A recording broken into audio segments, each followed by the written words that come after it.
soon. But as you can see, a lot of HPD behind this as well.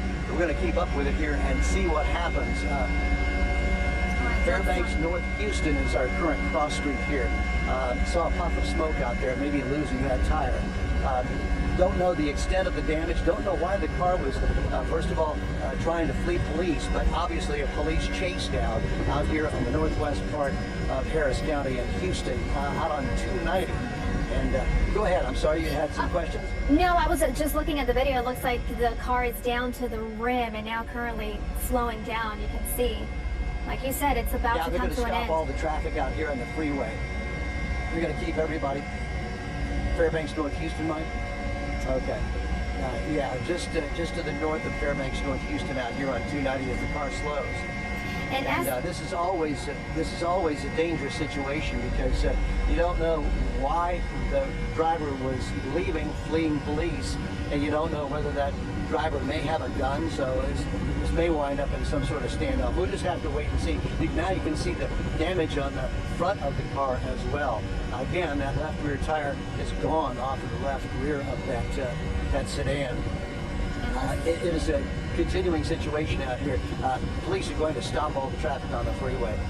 And so, obviously, if you're watching on television and wanting to get on the 290 this afternoon out here toward Fairbanks, North Houston, this is not the way to go because this is going to stop right here, it looks like, on the freeway itself.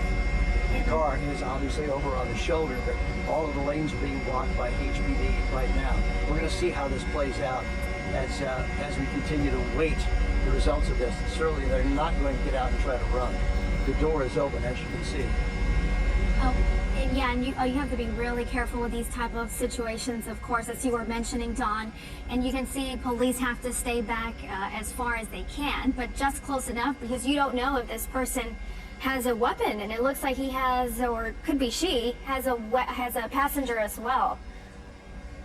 I did not notice the passenger. You might have been able to see it better than me, but as you can see, the car has come to a stop. Where are we, Mike? Just past Fairbanks? Yeah, just past Fairbanks, North Houston. This is on the main lane. Feeder traffic obviously can't see what's going on the freeway, so it's moving delay free, but already quite a backup, as you can tell by my wide shot. We're going to hang on to this shot right here and see what happens. They're now going to stop the HOV lane. Just don't know what's going to happen. And I'm going to stay a little bit pulled back here, so we don't want to showing anything that we really don't. There's somebody, the passenger, out, hands up, approaching the police. Is that a woman? In a typical fashion, backing up toward them with their hands up. There's another person that's gotten out of the car. Now, I don't know whether that was the driver that slid over on the passenger door. We're going to find out here momentarily. That person is now in police custody. Now let's see what happens to the other person. They also are backing up, and it looks like a female. Another female. Yeah, two females. Yeah. The driver, Don, is still in the car, correct? I don't know. This may be the driver. I'm not sure because I can't see. We're going to hold it right here. Oh, the car has caught fire. Oh, wow. This is quite a wild chase. Yeah. So hopefully everyone is out of that car. There were only two people inside because that car you see right there on the front now on fire. And Don, when we were looking at the damage to this car, did you get to this chase after that damage had happened? I'm interested to know if there was a spike strip or did they run into something? Checking the car. Because when we found it, we were on the other side of the freeway on 290, and it was hard for me to see the car and get caught up with it, if you will.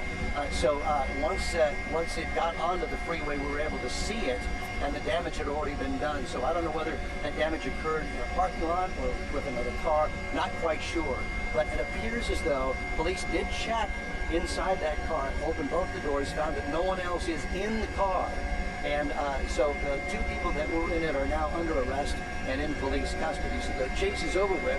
The freeway remains shut down. Now waiting on the fire department here.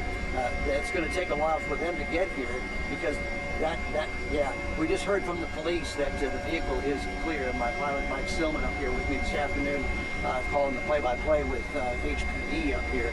They also are up here with us. So as you can see, it's going to be a while now before this gets cleared.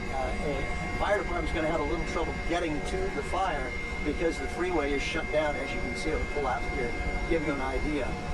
They at least have most of the traffic cordoned off here and taking the exit ramp out here. So that's a good thing. These cars are going to be stuck here for a while, but it's going to really back up afternoon traffic out here on 290. All right, Don, surprising, well, I shouldn't say surprising anymore to see two women involved in a car chase. You have done these before, plenty of them actually, and some of them have turned out to be a woman behind the wheel.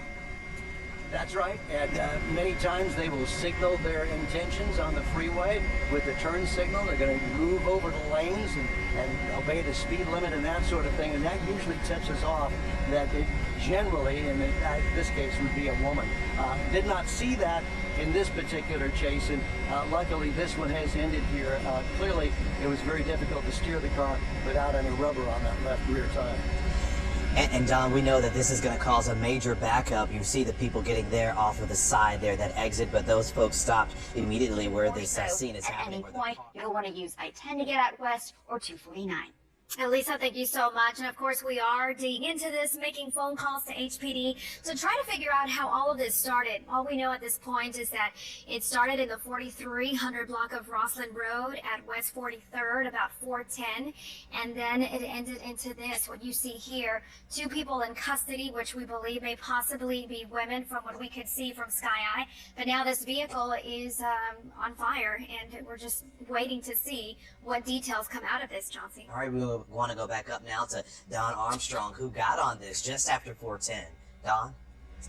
Well, Chauncey, good news here is that the few dozen cars that were caught right after that exit ramp are being now funneled off to the shoulder and around the actual scene itself. So it shouldn't be long. They'll be all out of here. We're waiting on actually the fire department to get here to put out the fire. The custody, the police now have those two women in custody, and this shouldn't last that long. Now the record is here, but they got to get the fire out first. Of course, all that metal's hot, so it's going to take a while for them to clear this, but hopefully they'll have at least 2 or 3 lanes open out here on 290 just past Fairbanks, so we can get traffic hopefully going before the crux of the afternoon drive out here on 290 in the northwest side.